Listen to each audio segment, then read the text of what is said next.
Everybody like and subscribe, praise the bell icon. Story number 1. Every year, as spring broke the grip of winter, the small town of Elmridge celebrated with the Bloom Festival, a weekend filled with music, flowers, and a parade through the historic district.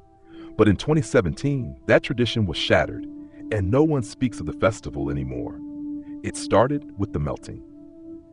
That year, winter had held on longer than usual, and the snow was thick and slow to retreat. When it finally began to thaw in late April, strange things began surfacing from the ground, objects no one had seen before. A child playing in his backyard found a porcelain doll with its face shattered. Another boy unearthed a small box filled with teeth, human teeth, some still stained with red. At first, people thought it was just the weird leftovers of old town history. Elmridge was built on layers of forgotten things. Then the smell came. Not the normal earthy rot of spring. This was something fouler, thicker, like decay being breathed out of the soil itself. It clung to clothes and hair. It oozed into houses through vents and cracks. The town council blamed a busted sewage pipe, but that didn't explain why dogs refused to walk across their own yards, or why birds stopped chirping when they crossed the town's perimeter. The Bloom Festival went on anyway. The mayor insisted it was just paranoia. Businesses needed it. Tourists had already booked hotels. The parade marched through Main Street under pink paper lanterns. Children danced. Bands played. Everything felt forced, like everyone knew something was wrong but didn't dare speak it aloud.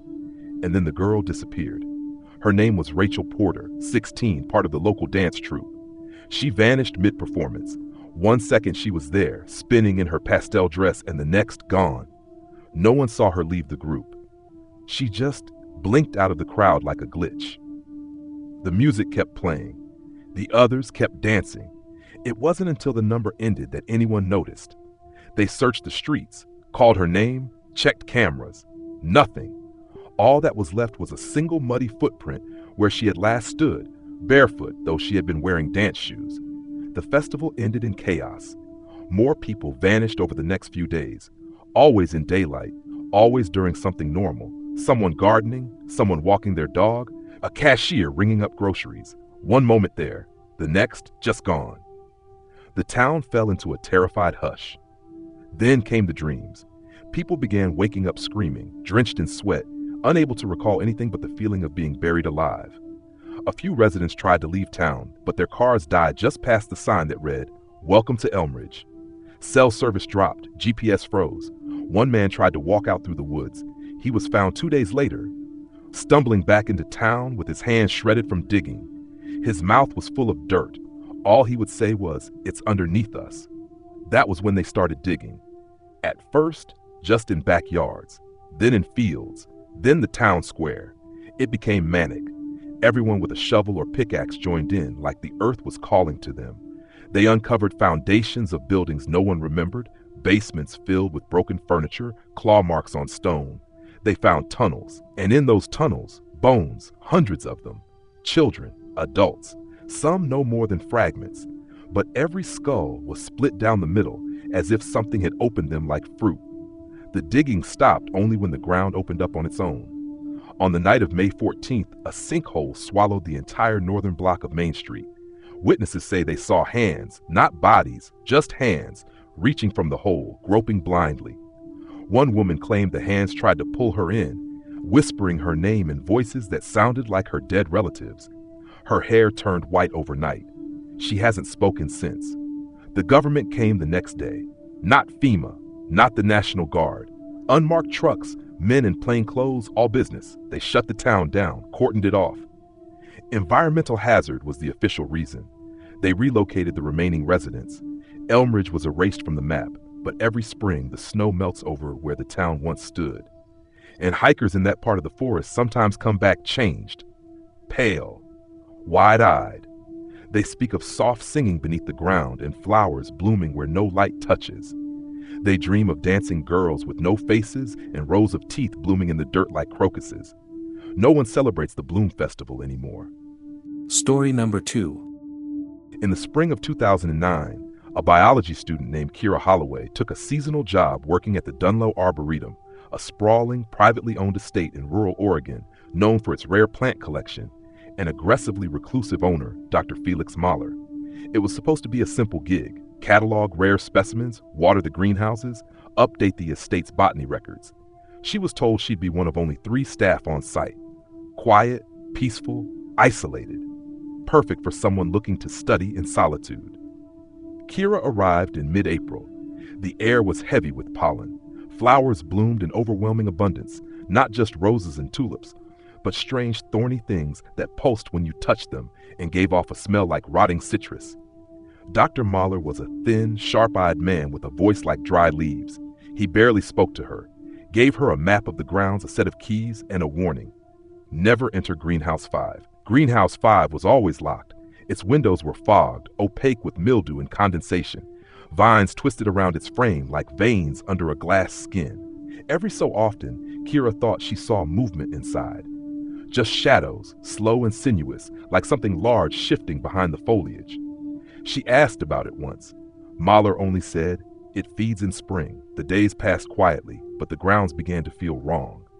Paths seemed to change when she wasn't looking. Some plants grew inches overnight, curling toward her when she passed. She began waking up with scratches on her arms, dirt under her fingernails. She chalked it up to sleepwalking until she checked the footage from one of the trail cams they used to monitor wildlife.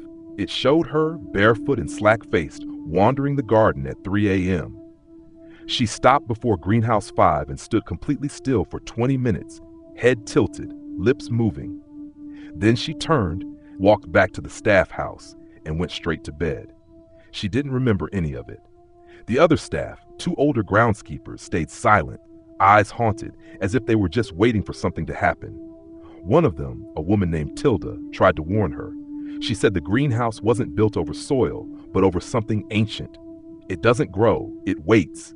It mimics life, but it remembers death. Kira laughed it off, even as she started to hear a low humming from the direction of the greenhouse every night, something like a throat singing, but deeper, wet. One morning, she found petals in her mouth, not from any plant she could identify. They were thick, flesh-colored, and slightly translucent. She vomited for an hour. Then the dreams began. She dreamed of roots wrapping around her limbs, sliding under her skin, cracking her ribs open like kindling to plant something inside. She dreamed of being buried alive, not in soil but in mulch, warm, wet, breathing mulch. Something whispered to her in a language made of rustling leaves and cracking branches. Kira decided to leave. She packed in the middle of the night. As she drove away down the gravel road, her phone lost signal. Her car stalled. She was forced to walk back. When she returned, the staff house was empty. The front door was wide open. Muddy footprints, bare, not hers, led out into the garden, toward Greenhouse 5. She should have run. Instead, she followed. The door to the greenhouse was open for the first time. Inside, it was humid and rank. The plants were wrong. Some had eyes. Some pulsed with slow arterial rhythms. And at the center, wrapped in flowering vines and something that might have once been human, was Dr. Mahler. His face was serene, blooming with pale blossoms. His body fed the roots. The thing in the center of the greenhouse pulsed, a massive bulb, slick and twitching, like a heart in mid-beat. Kira stared at it, and it opened, not with petals, with teeth.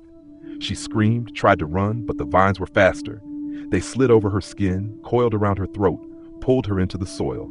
As the darkness claimed her, she heard it whisper, not with a voice, but with sensation, cold, wet, ancient. "You are home." The Dunlow Arboretum was officially closed in May 2009. The estate is off limits. Locals say no one has returned from there since. In the spring, hikers near the old perimeter trail report hearing a woman singing deep in the forest. Flowers bloom out of season. Some swear the trees lean toward the path as if listening. And sometimes, just before sunset, the wind carries a sound not unlike breathing, slow, steady, and far too deep to be human. Story number 3. In the spring of 1994, in a quiet lakeside town in Maine, a local high school teacher named Evan Krause vanished without a trace during spring break. He wasn't the first. Every 5 years, like clockwork, someone from the town of Merrill's Hollow disappeared between April and May. The locals called it the spring slip. Outsiders wrote it off as coincidence. Locals just didn't talk about it at all. Evan was well-liked, mild-mannered, lived alone, taught literature. On the day he vanished, his car was found parked near Bellflower Lake, keys still in the ignition, driver's side door wide open. There were no footprints, no signs of a struggle. Just a single book lying open on the front seat, The Inferno by Dante, its pages fluttering in the breeze. The police searched the woods for days. Drones, dogs, divers, nothing. But a week after the disappearance, Evan's neighbors began reporting strange events. Lights flickering even when the power was stable. Phones ringing, and on the other end, just the sound of slow dripping water. Some claimed to see him walking by at night, pale, wet, leaving behind damp footprints that dried up before anyone could follow. Then came the kids. 3 teenagers from the high school decided to investigate the rumors. They brought a camcorder, some flashlights, and dared each other to go into the abandoned Bellflower boathouse just after midnight. It had been boarded up for years. No one used the lake after dark, not since the drownings in the 70s. Not since people started saying the water didn't reflect the sky anymore, but something underneath. The boys never came back. Their camera was found floating near the shore 2 days later. Police watched the footage. It was shaky, filled with nervous laughter, until it wasn't. At one point, the boys turned the camera toward the lake, and in the moonlight, you can see something rise up just beneath the surface. Not a person. Something tall. Wrong. Its limbs didn't bend correctly. Its face was blurred, shifting as if the lens couldn't focus. One boy whispered, "Is that Mr. Krause?" The screen cut to static. When the police drained part of the lake later that month, they didn't find bodies, but they found books, hundreds of them, waterlogged, moldy, all belonging to missing people from the town's history. Each one had a name carved into the cover, each one open to the same page, a handwritten phrase in black ink that read, "We slip when the thaw comes. We drown to remember." A town historian uncovered something chilling shortly afterward. Back in the 1800s, Merrill's Hollow had been a mining village. A collapse had flooded one of the shafts. 53 miners drowned, trapped beneath the water. It was never drained, just filled in and paved over. Bellflower Lake was created on top of it years later, part of a beautification project. Nobody mentioned the mines. Nobody remembered. Until spring came. The town eventually put up a fence around the lake, but people still go missing. Not every year.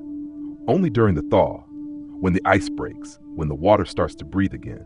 Some nights, if you stand by the edge just before dawn, you can hear voices coming from the middle of the lake. Not shouts. Names, mostly. Some familiar, some yours. And if you look into the water, your reflection doesn't look back. It watches and it waits. Because spring always comes, and the lake is always hungry.